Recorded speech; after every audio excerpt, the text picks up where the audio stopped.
네, 오늘 말씀 제목은 예수님에 대해서 좀 먼저 알아야 될 것. 우리 지난주에 한 절반 정도밖에 못했죠. 사실은 수요일 날 이걸 좀 했습니다. 그런데 오늘 종합적으로 한 번 더 주일 예배 시간에 하고 오늘 요 말씀을 다 마무리하도록 하겠습니다. 예수님에 대해서 우리가 먼저 알아야 될 것이 있다. 예수님의 영과 그리고 몸과 예수님의 사역에 있어서 어떤 자세였는가라는 거죠. 그래서 우리가 생각하는 것과는 조금 다른 부분이 있다. 이제 이런 차원에서 우리가 보기 시작했죠. 자, 예수님의 영적 상태는 이랬다고 말씀드렸습니다. 마태복음 8장 18절에서 20절까지의 말씀을 보니까 무리가 예수님을 에워쌉니다. 왜 에워쌌을까요? 예수님을 좀 가까이서 보길 원했고 예수님이 여러 가지 기적들을 그렇게 행하시니까 사람들이 이제 관심을 갖기 시작했어요. 관심을 갖기 시작했어요. 관심을 갖기 시작했어요. 사람들은 이렇게 생각해요. 아, 나에게 관심 좀 끊어줬으면 좋겠어 라고 얘기하지만 사실은 이 관심이 우리들에게 있어서는 굉장히 큰 동력입니다. 요즘 굉장히 유행하는 유튜버들도 관심을 끌려고 별짓을 다 합니다. 음식을 갖다 놓고 또 혹은 뭐 하여간 말도 안 되는 그런 거를 갖다 놓고 많은 사람들이 어떻게든 그걸 어그로라고 그러나요? 그렇게 해서든 관심을 끌려고 해요. 왜냐하면 그게 바로 자기에게 돈이 되니까 인기가 되고 돈이 되니까 자기가 뭔가 도모하는 걸 이루어질 수 있는 힘이니까. 근데 희한하게 예수님은 자기를 이렇게 관심을 갖고 와주는 사람들에 대해서 뭔가 좀 별로 탐탁치 않아 합니다. 이런 모습이 주된 모습이에요. 우리들과는 좀 많이 다르죠. 그래서 이런 좀 우리들과는 좀 특이한 좀 다른 구석이 있어요. 그래서 에워쌈을 보시고 저편으로 건너가자. 그래서 그들을 피하시는 이런 일이 거의 일상이 되다시피 하고 이렇게도 말했습니다. 예수께서 이르시되 여우도 굴이 있고 공중 나는 새도 거처가 있지만 오직 인자는 머리 둘 곳이 없다. 이게 우울증 초기예요. 가서 어, 진단받고 약 드셔야 됩니다. 물론 예수님이 그 당시에 좀 이렇게 떠돌아다니시면서 순회하시긴 하셨지만 예수님의 이 상태, 이 마음가짐을 보면은 평범하지 않다는 것을 우리가 알 수 있죠. 왜 그랬을까요? 뭐가 그렇게 늘 가난했을까요? 그 심령이 가난했을까요? 또 예수님의 몸 상태는 어땠가라는 거죠. 역시 예수님의 소문이 많이 퍼졌습니다. 허다한 무리들이 말씀을 듣고 예수님에게 모여듭니다. 왜? 자기도 병이 있는데 좀 나섰으면 좋겠다. 요즘처럼 건강보험이 잘 돼 있는 우리나라 그리고 정말 나가기만 하면은 병원이 그냥 잡힐 듯 많은 우리나라 같으면 이런 게 별로 신경 안 쓰이는 세상이 돼버렸지만 우리나라도 한 30년 그 전까지만 해도 교회 병자들이 엄청나게 많이 왔습니다. 자기 병을 좀 낫고자 해서 그 예수님이 뭔가를 한다. 그래서 이제 퍼져서 이제 예수님 앞에 이제 온 거죠. 근데 예수님은 이제 자꾸 물러가서 한적한 곳에 가서 기도합니다. 희한하죠. 예수님 참 희한합니다. 예수님은 이런 영과 마음의 자세였다고 성경은 말하고 있어요. 요한복음 17장 21절에서 22절 항상 아버지와 함께했다. 그러니까 제가 여기 따로 또 같이라고 얘기했지만 자기가 정말 위치해 있는 것은 제자들과 자기를 인기 있는 어떤 한 사람으로 보고 유력한 사람으로 보고 찾아주는 그리고 뭔가 복종하고 따르기를 원하는 많은 사람들의 위치에 있어요. 자기의 몸이 거기 위치해 있고 그리고 자기의 정신도 거기 있습니다. 근데 이 성경은 예수님이 이렇게 했다는 거예요. 아, 나는 아버지 안에 있었다. 항상. 그러니까 몸은 여기 있지만 생각이 딴 데 있었고 자기 목적이 딴 데 있었어요. 다른 사람들의 목적과 이렇게 맞추어서 뭔가 큰 걸 이뤄낼 그런 게 아니라 자기의 생각도 따로 뭐 사실상 몸만 껍질만 거기 와 있는 그런 거였다라는 겁니다. 그래서 내가 아버지 안에 있었고 아버지는 내 안에 있었습니다. 사실은 이렇게 말해야 돼요. 나는 너희들과 같이 있었다. 나는 나를 사랑해주고 따라주는 사람과 함께 있었다. 이렇게 말해야 되는데 여기 뭐라 그러냐면 이제 내가 너희들을 떠나가는데 난 사실 아버지 안에 있었고 아버지는 내 안에 있었어. 이렇게 얘기하고 있어요. 뭐 그냥 상징 아닙니까? 근데 그 상징이라고 말하기에는 복음서를 읽어보면 예수님이 좀 특이하단 말이에요. 평범하지 않다고. 근데 이걸 우리가 이렇게 말한 바울이 있습니다. 갈라디아서 2장 19절에 율법 앞에 죽고 하나님 앞에 산다. 이 말씀이 평범하지 않습니다. 내가 율법으로 말미암아 율법을 향하여 죽었다. 이는 하나님을 향하여 살려고 한다. 이 말씀이 예수님의 삶을 그냥 한마디로 정의하는 거예요. 그러니까 내가 율법으로 말미암아 율법을 앞에 죽었다. 사람은요, 이 세상에 살려면 결국은 아주 촘촘한 시줄과 날줄 같은 눈에 보이지 않는 법 안에서 삽니다. 우리가 어디 이거 안 걸리고 살 수가 있습니까? 차를 끌고 나갈래도 시동을 거는 순간부터 걸리는 거예요. 이 사람이 술을 마신 사람이야, 안 마신 사람이야. 면허증이 있어, 없어. 그거부터. 그리고 1m를 전진하자마자 차선이 있고 여러 가지 운전 방법들이 있어요. 뭐 그것뿐 아니라 우리들이 뭔가 돈을 벌어서 내가 먹고 살려고 하더라도 다 모든 규칙이 있습니다. 뭐 직장 생활하면 더 아주 심오한 규칙이 있어요. 그보다 더 사람과 사람의 관계 속에서는 정말 셀 수 없는 많은 촘촘한 법들이 우리 앞에 있고 우리는 그 안에 있게 마련이죠.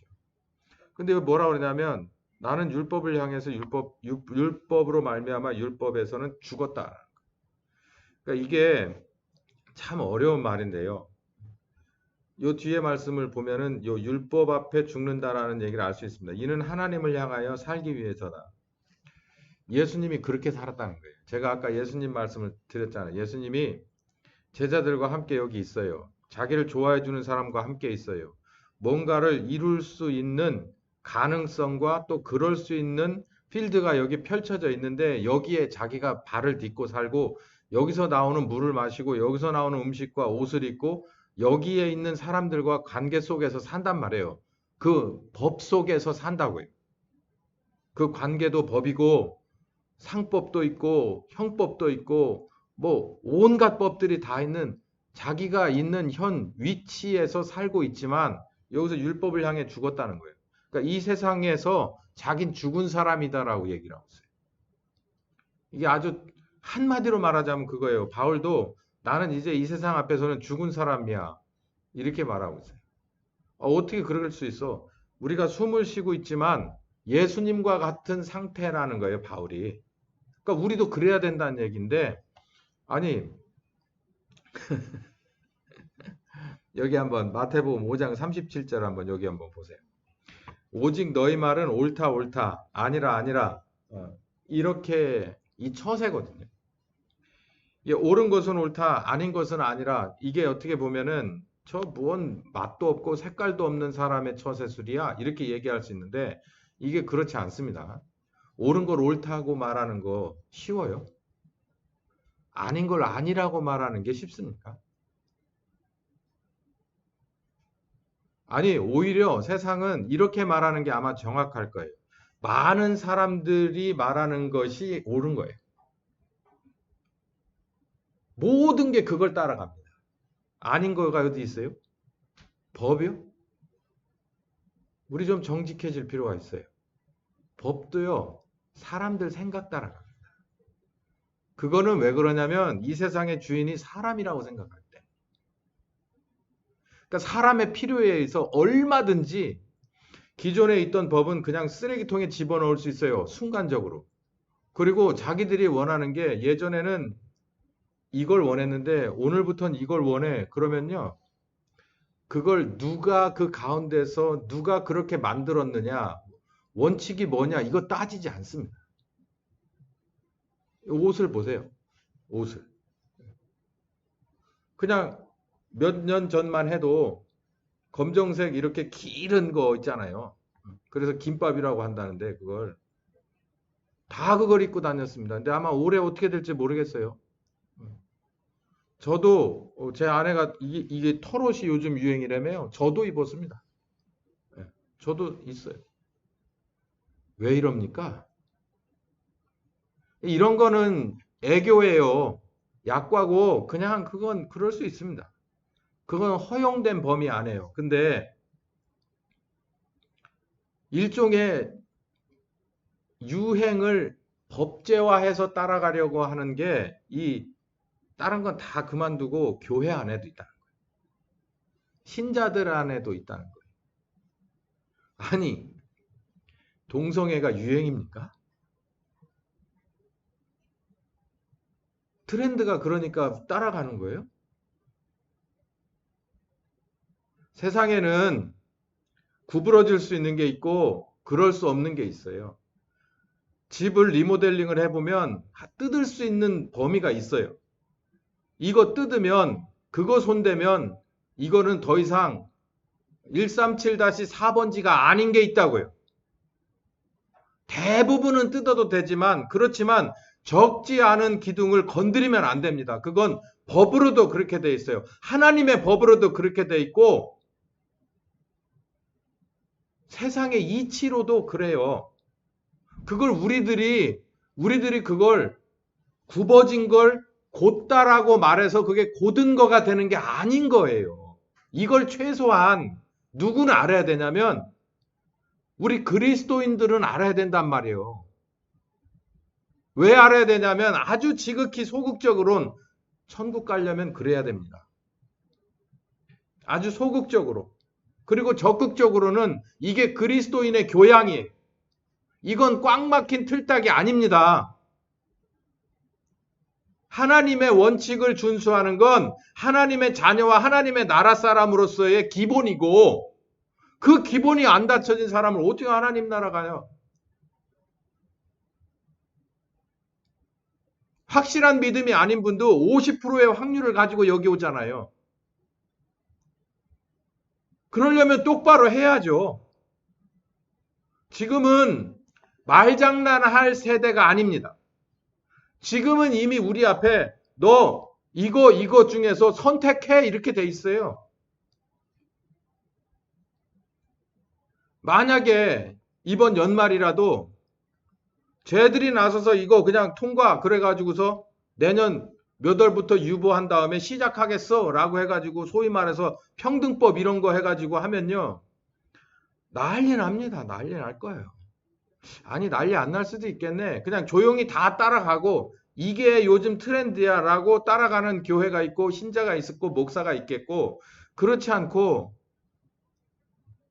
이걸 어떻게 해야 고민하는 소수가 있고 그보다 더 소수들은 그냥 이제는 어쩔 수 없다. 그냥 순교의 각오로 가는 수밖에 그러고서 거슬리는 사람들도 있을 거예요. 여러분 어쩔 겁니까?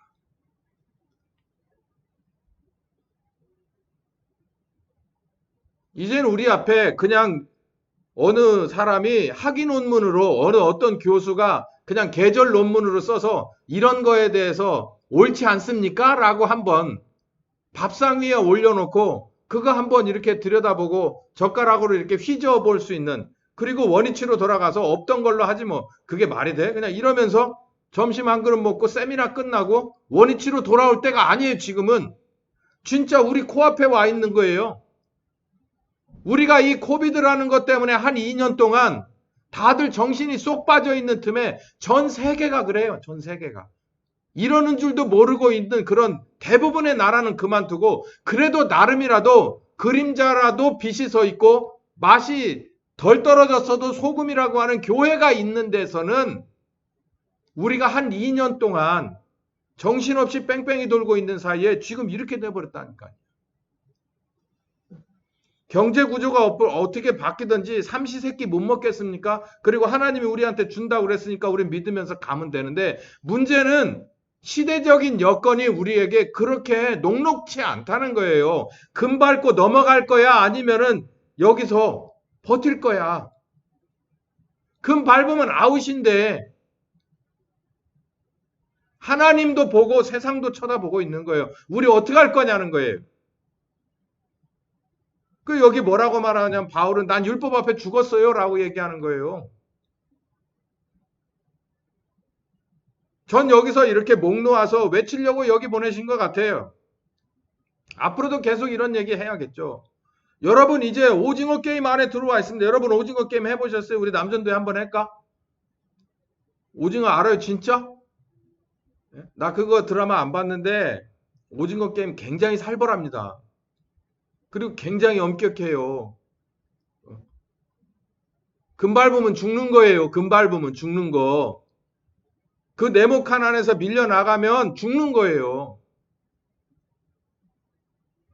여러분 하나님이 여러분을 보고 금 밟나 밀려나나 본다고 하면 여러분은 어쩔 겁니까? 아니 사실 그래요. 계시록을 읽어보세요. 견디는 자, 이 말씀대로 하는 자, 내가 속히 오리라. 이거 그냥 밥상 위에 올려놓고 한 번쯤 맛보고 계시록 하고서 이제는 바로 우리 코앞에 아니요 우리 이미 펼쳐져 있어요. 바울은 뭐라고 말하냐면 나는 율법 앞에 죽는다. 죽었다. 하나님 앞에 산다. 하나님 앞에 살기 위해서 난 율법에 죽었다. 라고 말해요. 자, 조금 더 나가 볼게요. 그럼 여기서 주의할 점이 있어요. 자, 목사님. 그러면은 제가 듣기에는 이렇게 들립니다. 왼쪽의 극단이나 오른쪽의 극단이에요. 그러니까 신자로서의 왼쪽의 극단입니다. 이건 정치적인 색깔이 아니라 신자로서 왼쪽의 극단은요. 세상에 적극적으로 참여하는 거예요. 그래서 어떤 식으로든 세상에 야합해서 편먹고 그 사람들 편에 서서 그 사람들이 옳다고 합세해서 가든 아니면 이건 아니야 라고 적극적으로 광화문에 모여서 뭘 하든 잘하는 것 같지는 않은데 뭐 그런 식으로라도 하든 안 그러면 수도원주의 저 오른쪽 끄트머리 야 관둬 전모씨 뭐모씨 뭐모씨 다 해법 없어 그냥 우리 이거 다 정리해가지고 저기 충북 어디 산속으로 들어가 그래가지고 집사님이 땅 준대 거기 들어가 그래가지고 이렇게 조립식 건물로 이렇게 해서 캐빈 몇 동 져놓고 우리 그냥 거기서 저녁마다 기도하고 성경 필사하고 그리고 말씀 앞에서 성령님과 더불어서 농사 져서 텃밭 관리해가면서 살다 죽자. 우리 주님 오실 날 기다리자. 이렇게 해가지고 필사한 사람들이 남겨놓은 게 사회서본이에요. 사회사본. 그 이제 곧 나온다죠. 그 번역이 다 끝났다는데 이렇게 하자. 양쪽 다 아닙니다. 자, 이거 이렇게 볼 수 있어요. 자, 그러면 목사님이 말하는 건 그러면 이거 가정도 버리고 결혼을 안 한 사람이면 아예 결혼하지 말고 그리고 가정도 그냥 확 밀어 제껴버리고 하나님 앞에 내맡기고 이렇게 왼쪽이냐 오른쪽이냐 그러니까 세상으로 들고 뛰어나갈 거냐 아니면 저 안으로 들어가서 그냥 얼마 남지 않은 우리 주님 오실 날을 여기서 이렇게 나름대로 거룩하게 지키면서 살 거냐 그러면 다 좋은데 가족으로만 딱 한정 지어서 놓고 봐도 그래요. 사업도 마찬가지지만 내가 결혼을 했으니 이거 어떻게 하면 좋아. 애는 이렇게 낳아놨으니 이거 어떻게 하면 좋아. 저는 이 동영상이 이제 앞으로 뭐 몇 사람이나 볼지 모르지만 많은 사람들이 이걸 보고 박제를 할 거예요. 전 가정사역, 지금까지 해온 가정사역에 대해서 불만이 있습니다. 왜냐하면 교회 안에 가정들이 흔들리는 건 맞아요. 근데 지금까지 가정사역들을 여러분 이게 민감하게 이렇게 보신 분들은 그 가정을 위해서 교회나 신앙이 이렇게 다운됩니다. 그러니까 팔씨름하고 같아요. 어느 쪽으로 넘어가느냐에 따라서 달라지는데 가정사역 하시는 분들은 본인들은 아니라고 주장을 하겠지만 전 그렇게 보여요. 가정 쪽으로 더 가서 이쪽이 늘어나고 이쪽은 줄어드는 거예요. 그거 가정사역이라고 말해요. 그렇게 가정을 세워서 뭐 하시게요? 그러면 깨잔 얘기요? 정치 어떤 정치인들이 하는 소리 같으네. 그러니까 전쟁하자는 얘기요? 이 얘기하고 똑같은데. 전 이렇게 말씀드리고 싶어요. 그런 걸 제가 좀 더 자세하게 얘기하자면 시간이 뭐 한 2시간도 가고 3시간도 갈 것 같으니까 이걸 말씀드리고 싶어요. 이 예수님의 모습은 이것도 여기 작은 글씨로 썼는데요. 이것도 저것도 포기하지 않는 겁니다. 바울이 이런 얘기를 했죠. 결혼에 관해서 한정지어 얘기합시다. 결혼 안 하고 살 수 있으면 하지 마. 바울은 결혼 안 할 것을 얘기했어요. 근데 이 캐톨릭하고는 또 좀 틀려요. 캐톨릭은 왜 결혼을 하지 말라고 그랬냐면 결혼으로 인해서 여러 가지 부패가 그 안에 들어있으니까 그걸 하지 말라고 한 거예요. 그거하고 여기 바울이 말한 거하고는 전혀 다른 얘기입니다. 바울은 뭐라고 말하냐면 할 수 있으면 하지 마. 근데 안 해놓고 사고 치지 마. 그럴 바엔 차라리 해. 이 얘기예요. 그러면 바울이 그러면서 그랬어요. 나나 되니까 이 정도지 니네 이거 쉬운 일 아니요 라고 얘기를 했거든요. 그냥 제가 이렇게 구어체로 말하지만 이 말이 맞습니다. 그러니까 때 되면 하는 거가 맞아요. 뭐 하기 싫으면. 바울처럼 고고하게 가다 순교하기 싫으면 얼른 결혼하는 게 맞아요. 최대한 일찍 하는 게 좋아요. 기왕에 할 거면. 그런데 문제는 뭐냐면 하고 났더니 내 짐이 가벼워지는 게 아닌 거예요. 그러니까 총각으로 처녀로 끝까지 갈 것 같은 그게 안 될 것 같으니까 그냥 중간에 세상 사람들이 늘 가는 식으로 똑같이 그렇게 결혼을 해버리다 보면 이 문제가 해결되는 게 아니고 혼자 우리 주님을 위해서 뭐가 돼가지고 쫓아가는 게 맞지만 그게 제일 가벼운 길이지만 그걸 그렇게 못할 상황이니까 그러면 니네 둘이 결혼을 해라라고 해서 결혼을 했더니 이 문제가 그렇게 가벼운 문제가 아닌 거예요. 왜냐하면 나 혼자라면은 쉽게 결정하고 쉽게 단념하고 쉽게 결단하고 일어설 수가 있는데 이게 둘이라면 그나마 그래요. 근데 하나가 더 끼고 둘이 더 끼고 셋이 끼니까 이거는 이제 그 다음부터는 이게 어깨가 날개가 무거워져 가지고 이게 쉽지가 않은 거예요. 그러니까 포기하자는 거요, 하지 말자는 거요. 간단하게 얘기하쇼. 하세요. 저도 했잖아요. 저도 둘이나 낳아서 키웠잖아요. 그러나 힘들다고 이것도 포기하진 마쇼. 그겁니다. 자, 정리를 해볼게요. 예수님의 자세는요, 늘 마음이 하나님 앞에 가 있었고 몸이 여기 있었어요.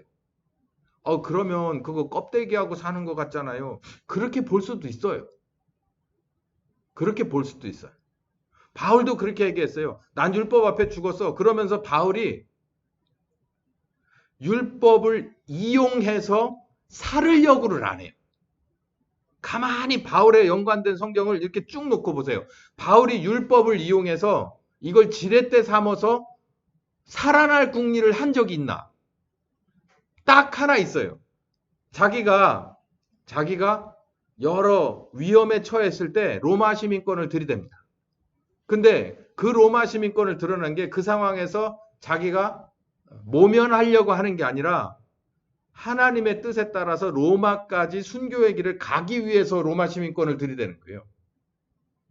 이 로마 시민권이면 그냥 모든 게 다 해결돼 이렇게 보면 안 되고 바울이 로마 시민권을 들이대면서 그 다음 장면이 어떻게 연결됐냐면 결국은 로마에까지 가고 그 여정이 평탄하지 않았지만 결국 로마에 가서 죽기 위해서 그 로마 시민권을 그때 이렇게 그것 빼고는 나머지는 율법을 이용해서 뭔가를 도모한 적이 없어요. 바울은요, 글씨를 아는 사람입니다. 지금은 글씨를 다 알죠. 우리나라는 문맹률이 뭐 거의 제로잖아요. 그러나 그 당시에 그 찬란한 그리스 로마 시대에 글씨 아는 사람 뭐 얼마나 됐겠어요? 예. 바울은 아마도 여러 나라의 언어를 했을 겁니다. 최소한 자기가 속한 유대인의 언어를 했을 거고, 그리고 공부한 사람이니까 당시에 히라보, 대부분의 문자는 히라보로 돼 있거든.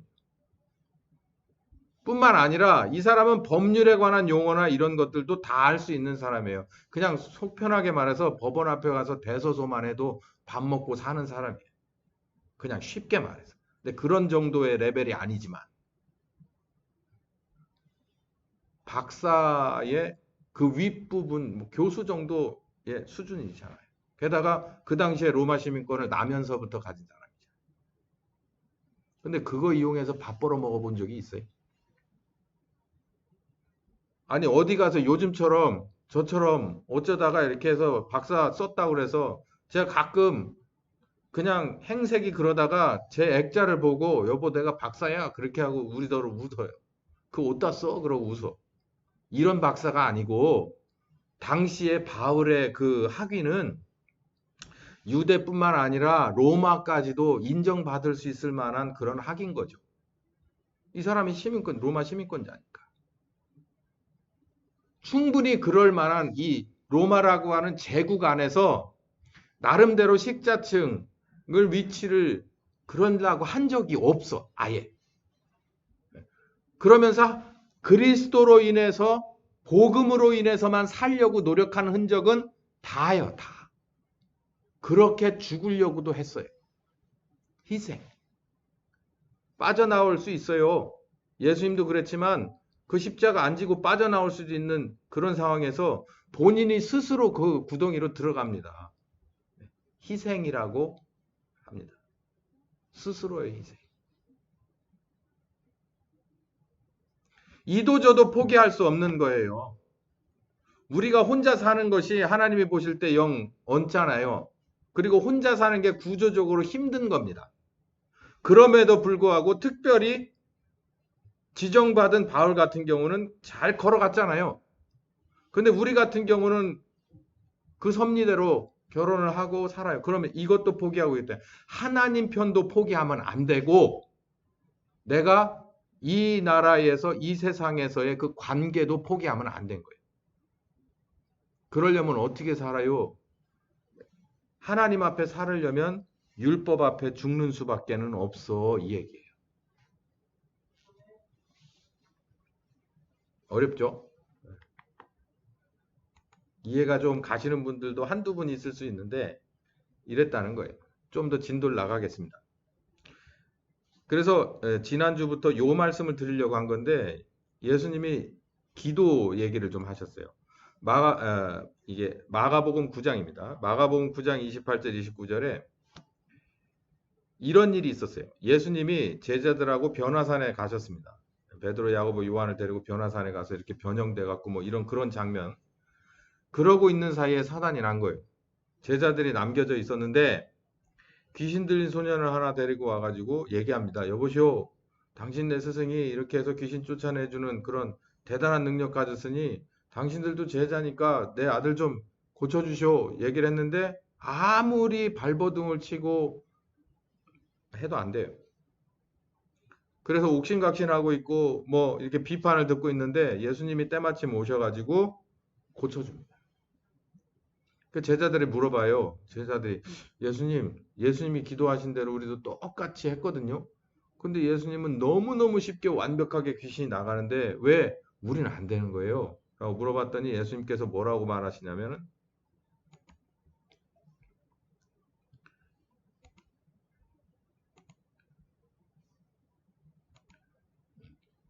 기도 외에는 오늘 말씀 여기를 보시는 게 낫겠네.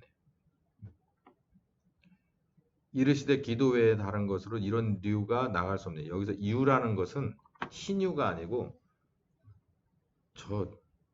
저런 류의 인간 할 때 그런 류예요. 그런 종류 할 때 류가 이렇게 유로 써져서 들어간 겁니다. 그런 것들은 기도해야만 나갈 수 있어. 근데 제자들이 기도 안 했어요? 했잖아요. 안 나가는. 그 여기 못 알아듣는 거예요. 자, 이제 이렇게 얘기를 하고 이 본문에서 그 뒤로는 더 다른 얘기가 없어요. 그러니까 제자들이 아마도 거의 100%못 알아들었을 거예요.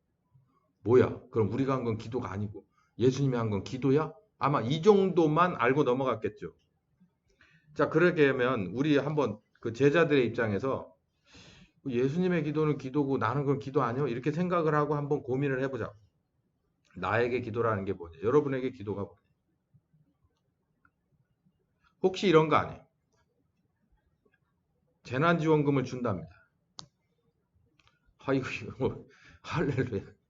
복음이요, 복음. 예? 어찌됐든 준다는데.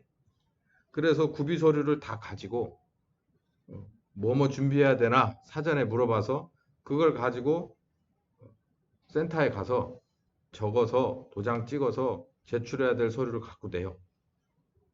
그러면서 거기에 써 있죠. 신청서 해가지고서 자기 이름 쓰고 뭐 쓰고 뭐 쓰고 뭐 쓰고 해서 냅니다. 그러면 그 담당자가 보고 필요한 걸 더 적거나 아니면 수정하거나 아니면은 서류를 확인하고 그리고 얘기하죠. 지금 여기서 드리겠습니다. 라든지 뭐 일주일 후에 드리겠습니다. 라든지 민원 얘기를 하려고 하는 거예요. 민원이라는 건 내가 필요하지 않으면 가지 않습니다. 내가 필요할 때 가는 거예요. 기도가 내가 필요할 때 하나? 그러고 보니 내가 필요하지 않으면 안 하는 게 세상이 지더라. 근데 이거 동의 안 할지 모르지만 여러분 배 안 고프면 식사하시겠어요? 먹는 재미로 사는데 아니 식욕이라는 게 없어. 그러니까 뱃속에서 음식을 땡기지 않으면 아마 세상 많이 변할 거예요. 남자 여자 서로 사랑하고 싶지 않으면 세상 많이 변할 거예요. 본능이죠. 필요. 본능은 필요하고 직접 연관되어 있거든요. 눈으로 봤는데 뭔가 새로운 게 구분이 안 가. 뭐 루이비통 거나 아니면 저기 남대문 거나 똑같아 보여. 내 눈에는. 저는 그래요. 예. 저도 달리 보이는 건 있어요. 그거랑 그래요. 똑같아 보여. 그러니까 별 감흥이 없어요. 필요에 따라서 기도도 하고 필요에 따라서 하나님하고도 뭔가가 이루어져요? 민원이라고 해요. 그걸. 우리 기도가 그래요. 자, 그러면 기도 어느 때 하나 이렇게 보면 이럽시다. 내 주머니에서 해결할 수 있는 거예요. 우리 애가 와가지고 얼마를 달래. 그랬더니 뭐 그 정도 줄 수 있어. 우리 애가 좀 아파. 근데 뭐 이건 저기 개인 병원에 가서 해결할 수 있어. 좀 더 아파. 그러면 대학병원에 가서 해결할 수 있어. 좀 더 아파. 서울에 있는 병원에 가서 해결할 수 있어. 좀 더 아파. 그러면 여기저기 막 이렇게 찾아다니면 해결할 수 있어. 끝까지 해봅니다. 그러다가 안 되면 와요. 네. 여기 지금 장기 결석 들어가시는 분 있고 저기 나오신 분 있어요. 여러 가지 이유지만 필요에 따라서 오는 거예요. 저도 아마 목사가 아니면 이런 얘기 안 할 것 같아요. 굳이. 사람 다 그래요. 필요에 따라서 움직여요. 근데 이거 우리는 그렇게 사는 세상이 필요가 없으면 안 합니다. 근데 그게 자연스럽고 그게 맞는 건데 하나님 앞에 그럴 수 있냐고. 오늘 예수님이 뭐라 그랬죠? 예수님은 어디 있으나 누구와 함께 계셨다고요? 그 마음과 영이 아버지와 함께 있었다는 거예요. 야, 이 진짜. 그러니까 기도가 제자들의 기도는 그런 거예요. 필요에 따라서 하는 거예요. 이런 게 민원입니다. 민원성 기도.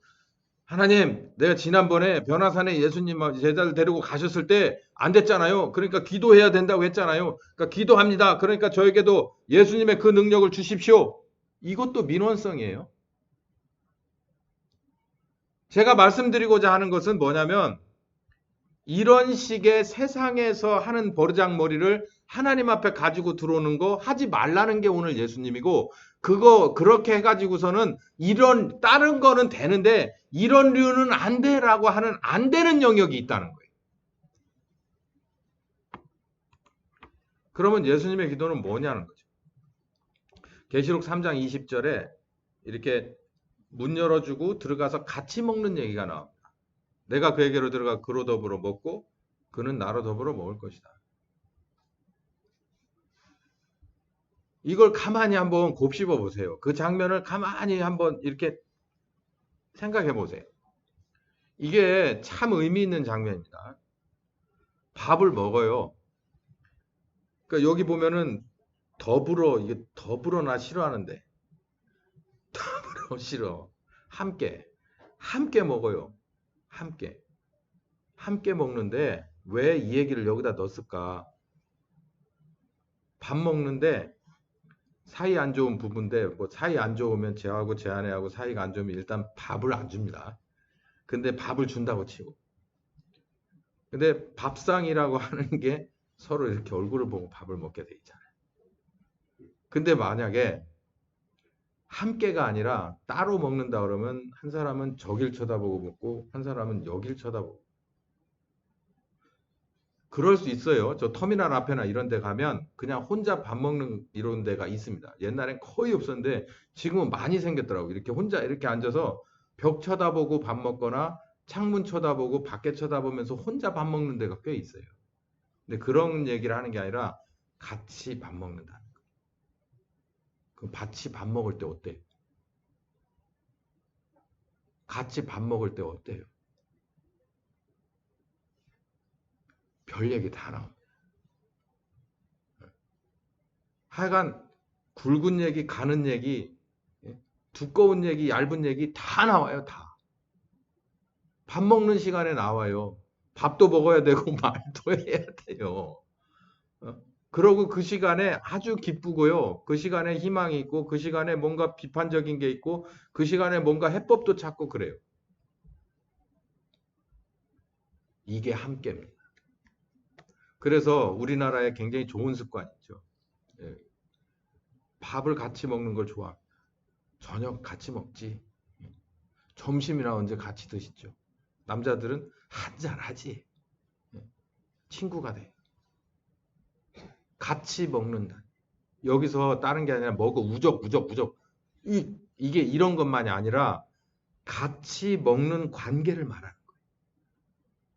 웬만해서 모르는 사람하고 식당에서 예를 들어서 예, 저기 식당에 올 때마다 줄을 쫙 세워주는데 미리 예약하고 온 사람은 한 상에서 같이 먹게끔 해주고 혼자 온 사람은 혼자 좌석이 없으니까요. 여기 4명 좌석이 있는데 1번, 2번, 3번, 4번 이렇게 비행기 좌석 주듯이 만약에 식당에 가서도 그렇게 준다면 이거 얼마나 서먹서먹할까요? 안녕하세요. 처음 뵙겠습니다. 전 여기 A라고 하는 회사에 있는 과장 김 과장입니다. 인사하고 밥 먹어야 되나? 에이, 그러고 그냥 딴 데로 가요. 하나님하고의 우리 관계. 어떤 관계냐는 거예요. 기도라는 얘기 말고 하늘에 계신 우리 아버지요 막 우르르라라라 이런 거 말고 하나님하고의 나의 관계가 어떤 거냐는 거예요. 기도라는 얘기 빼고 함께 밥 먹는 관계예요. 하나님은 실존이잖아요. 엄청 무서운 얘기거든. 하나님은 게시판이 아니고 하나님은 시계가 아니에요. 하나님은 햇볕이 아니에요. 하나님은 실존하시는. 그냥 우리와 같은 인격으로 놓고 봐도 전혀 손색 없는 물론 인격 끝이 아닙니다만 똑같은 분이에요. 그러니까 예수님하고는 대화가 되는. 제가 이렇게 얘기하면 사람들이 그래요. 저 사람 이상한 사람이다. 어? 돌아다니면서 우물우물 하나님하고 대화가 가능하다니. 그게 안 돼? 안 되면 이상한 거 아니야? 당신 믿는 하나님은 어떤 하나님인데 내가 보는 성경에 예수님은 그렇게 하고 다니셨어요. 그러니까는 손가락질 받는 거예요. 당신 그러시오? 아, 전 그렇게 해요. 능숙하고 싶어요, 더. 저와 제 아내가 굳이 말할 필요 없이 대화가 통하듯 하나님 앞에서도 저는 그보다도 더 깊게 들어가고 싶은 마음. 그게 하나됨입니다. 하나됨. 기도라는 말 빼고 하나님과 나의 관계예요. 여기 나와서 이 장소에 고집할 필요 없잖아요. 그렇다고 이 장소를 폐하고 이 시간을 폐해도 안 됩니다. 모든 걸 포기하면 안 돼요. 하나님 앞에서도 포기하면 안 되고 여기도 포기하면 안 돼요. 그러나 내 중심은 어디가 있냐면 하나님 편에 가 있는 거예요. 그게 하나님도 포기하지 않고 이 세상도 포기하지 않는 겁니다. 유일한 방법이에요. 여러분의 가정을 지키시고 싶으세요? 여러분의 자녀를 지키시고 싶으세요? 여러분의 직장을 지키고 싶으세요? 여러분의 재물을 지키시고 싶습니까? 하나님 편의 무게를 두세요. 그러면 이것도 버려지고 끊어지지 않습니다. 굉장히 역설적인 얘기거든요. 세상에서 이거 내가 가진 이런 내 때로를 안 잊어버리려면 세상에서 요구하는 걸 다 해줘야 돼요. 그러니까 이렇게 보자고요. 굉장히 민감한 얘기. 가정에서 예를 들어 누구 하나가 믿지 않는 사람이거나 신앙이 반쪽짜리도 안 되는 반편이가 있다고 보자고.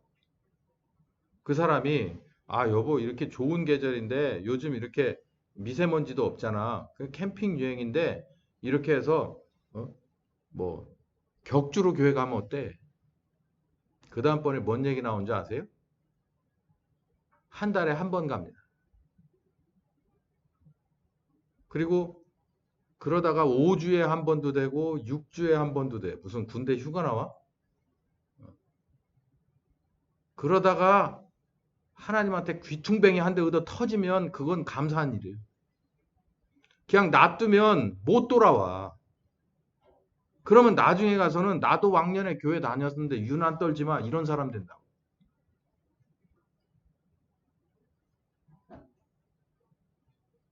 차라리 격주로 나오던 거를 한 달에 한 번만으로 줄이려고 노력을 해요. 그러면 말 많아지고 냉랭해지고 분위기 삭막해지고 경우에 따라서는 싸워야 돼요.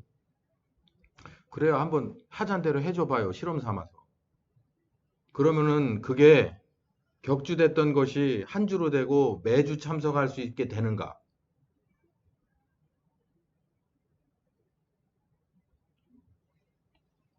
그러니까 제가 가정사역을 욕하는 거예요. 정신 차리라고. 한 발 뒤로 물러서 달라고 그래서 한 발만 뒤로 물러서 주면 그게 끝인 줄 아냐고. 그 다음에는 10발 물러서 달라고 그러고 그 다음에는 100발 가고 그 다음에는 깍대기 다 벗겨지고 다 털리고 끝나는 거예요. 그게 바로 소금이 맛을 잃고 뭐가 잃어서 바깥에다가 던져가지고 그냥 구덩이 메꾸는데 쓴다는 겁니다. 완전 패급 수준 취급받는다는 거예요. 그러면은 고집스럽게 저 터져가면서도 모든 걸 다 잃어가면서도 그렇게 할까요? 근데 제가 이런 얘기를 하나 할게요. 하나님이 없으면 그걸 나 혼자 하게 되면 그거는 어려운 길이에요. 근데 하나님이 살아있어요. 두 눈 시퍼렇게 뜨고. 저기 지금 카메라 있잖아요. 저걸로 다 찍잖아요. 우린 음성은 없거든요. 하나님은요, 저거 플러스 음성 플러스 이 파노라마 뷰 플러스 뭐가 있냐면 그 사람 속까지 스캔이 되거든. 다 보고 있거든요. 뭐가 어디서부터 자초지정을 다 알고 있거든요. 그런데 하나님이 특별히 주목해서 봐요. 이렇게 전화기를 갖다 사진 들이대면은 포커스를 딱 자동으로 맞추듯이 하나님의 포커스는 내 중심에 와 있어요. 내 말과 행동에 가 있어요. 왜? 그 상황에서 내가 어떻게 하느냐, 이런 상황에서 내가 어떻게 생각하고 뭘 판단해서 어떻게 행동하느냐를 봅니다. 왜냐하면 우리를 도와주려고. 근데 우리가 하나님이 원하는 쪽으로 그렇게 생각하고 판단하고 행동을 해야 하나님이 도와주죠. 도와주고 싶어도 못 하잖아. 안 믿는 사람 도와주고 싶겠어요? 하나님이 누군지 모르는 사람 도와주고 싶겠냐고. 믿는다는 사람 도와주고 싶겠지요. 그러려면 하나님이 원하는 쪽으로 가셔야죠. 생각하고 마음 먹고 믿고 가야죠. 비록 뭐뭐뭐뭐 하다 하더라도 그게 믿음의 길입니다. 그게 신자의 길이에요.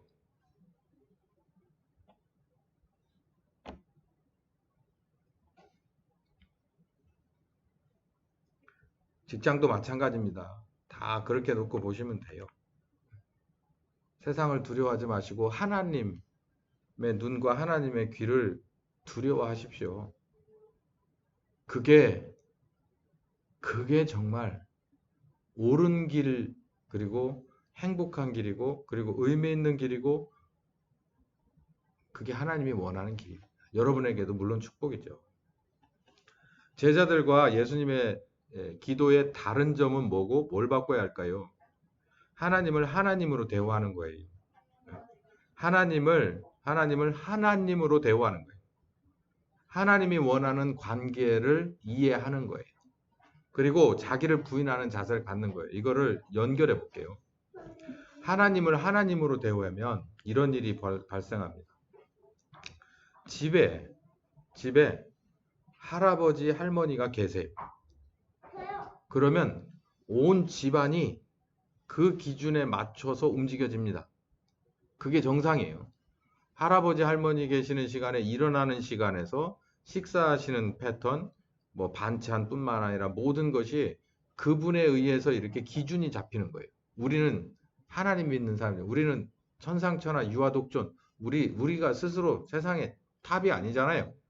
하나님이 탑이시잖아요. 그럼 하나님의 기준에 맞춰서 우리들의 모든 것이 그 기준에 맞춰서 움직여져야 된다. 이게 하나님을 하나님으로 대우하는 겁니다.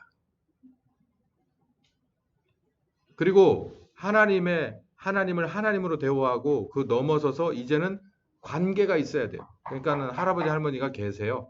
그런데 아침에 일어나서 손주들이 나가는데 그냥 우르르 나가버려요. 그러면 안 되죠. 할아버지 어린이집 다녀오겠습니다. 학교 다녀오겠습니다. 갔다 오면 다녀왔습니다. 라고 말하는 게 정상이에요. 그게 관계입니다. 같은 집에 살기는 해. 같은 밥도 먹어. 근데 관계가 없는 건 뭐냐면 그냥 나 들락거리는데 아무 적이도 없고 뭐 하는데 허락 맞지도 않고 고민이 있는데 상담하지도 않아. 할아버지 저 이렇게 생겼는데요. 학교에서 이런 일이 있는데 할아버지 같으면 이거 어떻게 하면 좋겠어요? 이렇게 상담하지 않아. 그걸 뭘 상담해? 내가 알아서 하지. 우리 하나님을 그렇게 대화하면 안 되고 하나님과의 관계가 그럼 못 써요. 하나님 때문에 좀 여러분 골 아파 본 적 있어요? 힘들어 본 적 있냐고. 하나님은 나는 항상 도와주는 부스터입니까? 터보팩이에요? 기름 덜 먹는 파워트레인입니까? 하나님 때문에 좀 고민스러운 거 있냐고요. 내 행동 제약에 있어서. 자기를 부인하는 자세 필요해요. 하나님을 모신다는 건, 하나님과의 관계를 유지한다는 건 늘 내가 하고 싶은 것 다 할 수 없습니다. 내가 하고 싶은 것과 하나님이 하고 싶은 것이 정확하게 말하면 하나님이 하고 싶은 것에 내가 맞추는 거죠. 그게 쉬운 길이에요. 그러려면 내 거는 좀 부인하는 자세 필요합니다. 이러면 어떤 일이 나느냐? 저런 류가 나가요.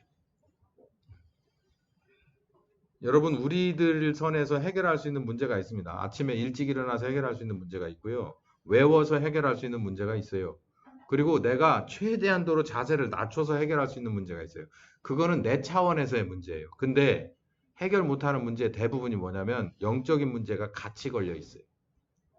제가 그랬죠. 돈 문제는 아무것도 아니에요. 세상에 제일 쉬운 게 돈 문제다. 세상에 제일 쉬운 게 돈 문제예요. 그건 내가 할 수 있는 문제거든. 그 많은 돈을 어떻게 해요? 그래도 지금 10원짜리부터 저금하기 시작하면 그건 갑니다. 근데 영적인 문제가 걸리잖아요. 이거 해결 못해요. 사람과 사람의 문제도 자녀, 부모, 뭐 다 모든 것도 영적인 문제가 걸리기 시작하면 이거 해결하기 어렵습니다. 영적인 문제와 직결된 것은 하나님으로 말미암아서 해결할 수 있는 일이에요. 근데 이런 일이 우리가 할 수 있는 일은 1%라면 99% 이상은 우리가 해결 못하는 일이 대부분이에요. 그대로 방치하면 어디까지 가냐? 아주 심각한 상태까지 가요. 그쯤에서 몸의 변화가 있거나 내 주변에서 보이게 알게 오감의 문제가 생길 때쯤에서 아는 거예요. 근데 문제는 저 위에서부터 있어 왔어요. 영적인 데서부터. 떨어지는 분별력, 떨어지는 영적인 지력, 그런 데서부터 오기 시작한 문제인 거예요. 오래된 묵은 문제. 영적으로 뭔가 거기서부터 변화돼서 생긴 문제. 이런 문제는 오직 하나님과의, 그러니까 하나님만 할 수 있어요. 그럼 그분과의 관계가 중요하겠죠. 자, 그러면 예수님 얘기를 이제 해법을 찾아보고서 끝나자. 자, 제자들이 예수님 없는 사이에 기도를 했는데 그냥 전혀 변화가 없어요. 예수님이 와서 기도했는데 한 방에 끝났어요. 자, 그러면 가만히 고민해 보세요. 예수님이 기도했으니까 그 사람이 치료받은 겁니까? 여러분 고민해 보세요.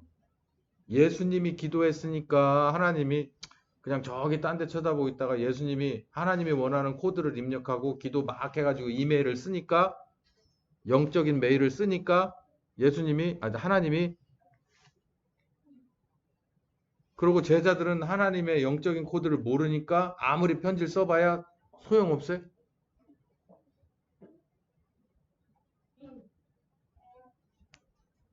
이거 어떻게 볼 겁니까? 이거 엄청 중요한 문제거든요. 목사님이 와서 기도 좀 해주세요. 제가 가서 기도하니까 됩니까? 목사 무용론 나오는 거예요. 김진 목사 무용론. 하나교회 김진 목사 무용론.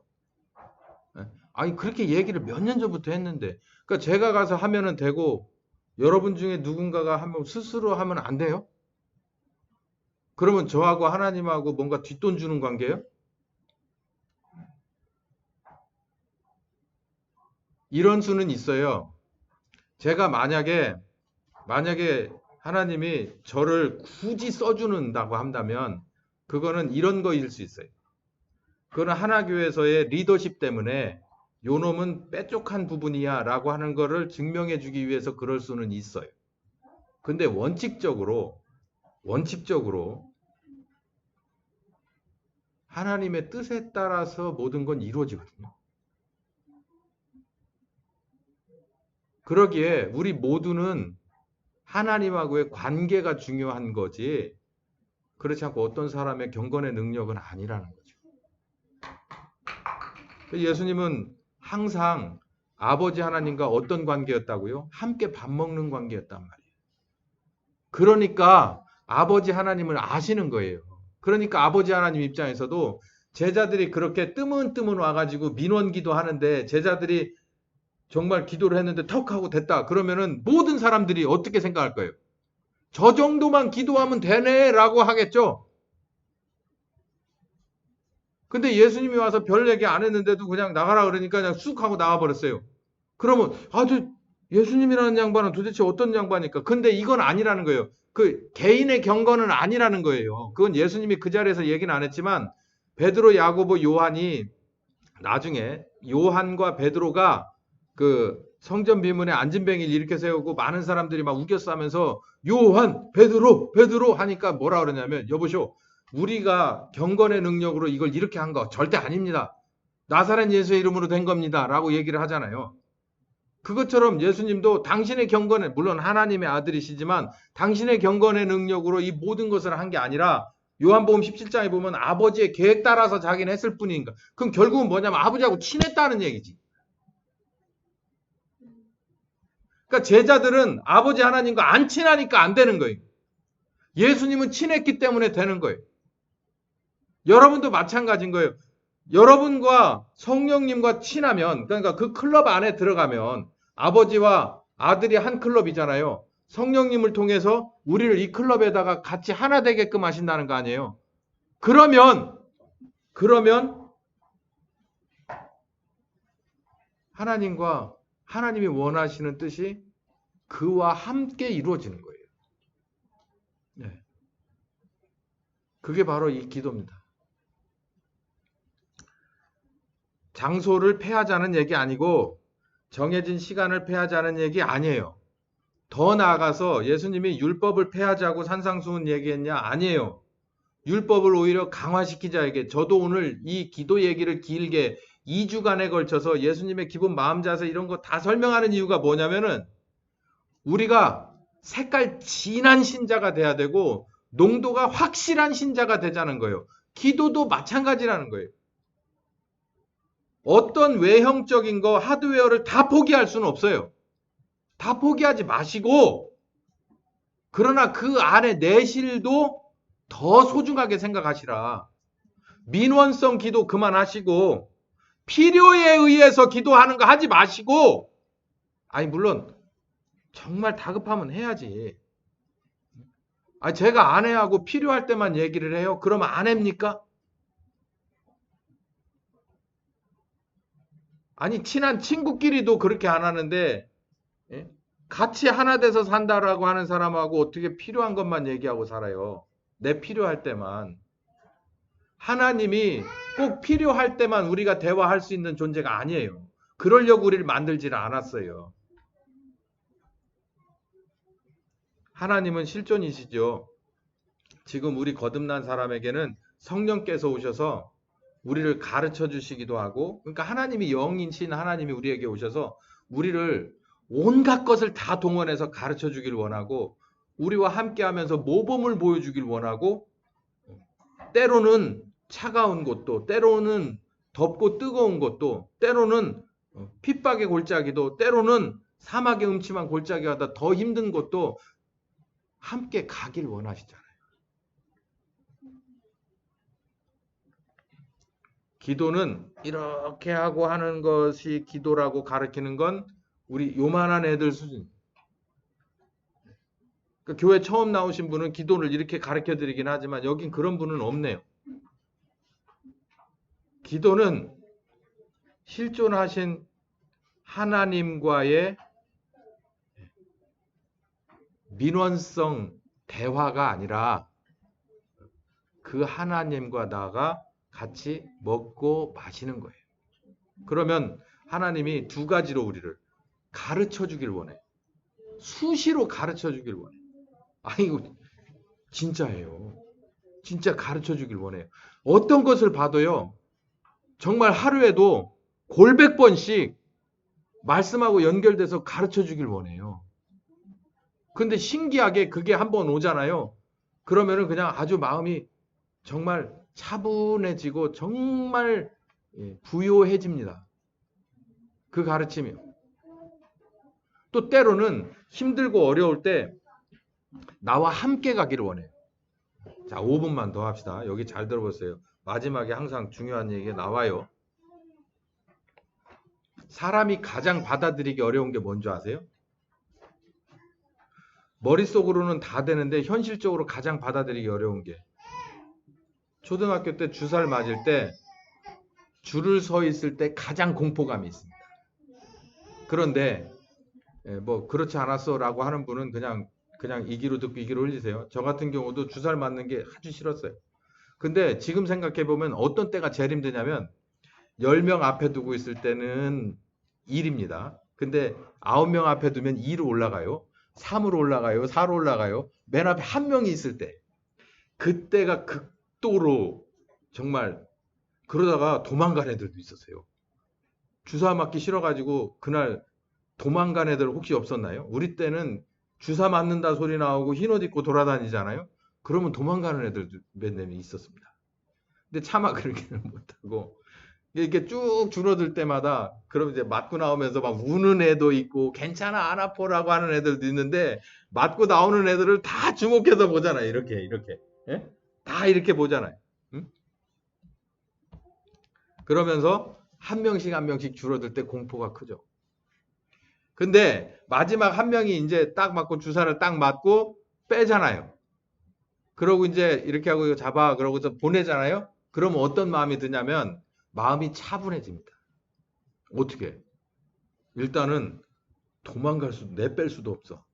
그 다음이 나야. 그러니 어떤 마음이 드냐면 차분하게 받아들여줘. 여러분 안 그러셨어요? 끝까지 막 발버둥 치면서 맞았습니까? 저 딱 내 차례가 되면요. 그냥 가게 돼요. 맞고 나면 어떤 생각이 드세요? 별거 아니네. 그러고 나오면서 온갖 까불이 짓을 다 하면서 나오잖아요. 하나도 안 아파. 막 그러면서. 성령님이 이럴 때, 여기서 기다릴 때도 옆에 있는 거예요. 집사님 잘 들으셔야 돼. 기다릴 때도 나 혼자가 아니에요. 알고 보니 그분은 항상 나와 있더라고. 내가 10명을 남겨두고 때로 근심할 때도 함께 있고요. 계속 줄어들면서 내 마음이 오므라들고 오므라들고 오므라들어서 나중에는 패닉 상태에 돼서 내가 서 있는지 앉아 있는지 먹었는지 안 먹었는지 내가 그 명함을 받았는지 안 받았는지 이렇게 이럴 때가 있어요. 그게 패닉이라고 하잖아요. 두 사람 왜 저래라고 할 때처럼 그렇게 될 때도 함께 있어요. 자, 그런데 어디까지 있겠냐면 주사를 맞을 때까지도 함께 있어요. 오히려 복음은 뭐라고 말하냐면 이제 내가 맞아야 될 주사를 잠깐만 그러고서 하나님이 가서 맞아줬다는 거예요. 주사가 아니고 그게 뭘까요? 주사는 우리 맞아도 돼요. 십자가. 여러분 예수 믿으면서 죄로 인해서 두려워 본 적이 있어야 돼요. 나 이거 진짜 이거 문제 있는 인간인데라고 두려워 봐야 돼요. 그러다가 이러게 되면 이 문제는 내가 해결하고 지고 죽어야 될 이건 숙명이고 내 문제다라는 그런 게 있어야 돼요. 그게 두려워가지고 어디까지 가야 되냐면 정말 패닉 상태까지 가야 되는데 그때도 하나님은 나하고 같이 있어요. 그러다 맨 마지막에 이건 내 죄입니다. 라고 모든 것을 체념하고 받아들일 때 그때 뒤에서 잡는 손이 있어요. 잠깐. 그리고 내가 너를 위해서 십자가를 짓게 해.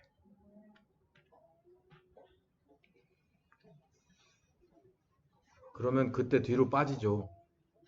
얼씨구나 좋다고 그러고. 자기 대신해서 져준다니까. 근데 나중에는 그 빚을 갚으려고 순교하러 가는 거예요. 제자들이 다 그랬어요. 예수님이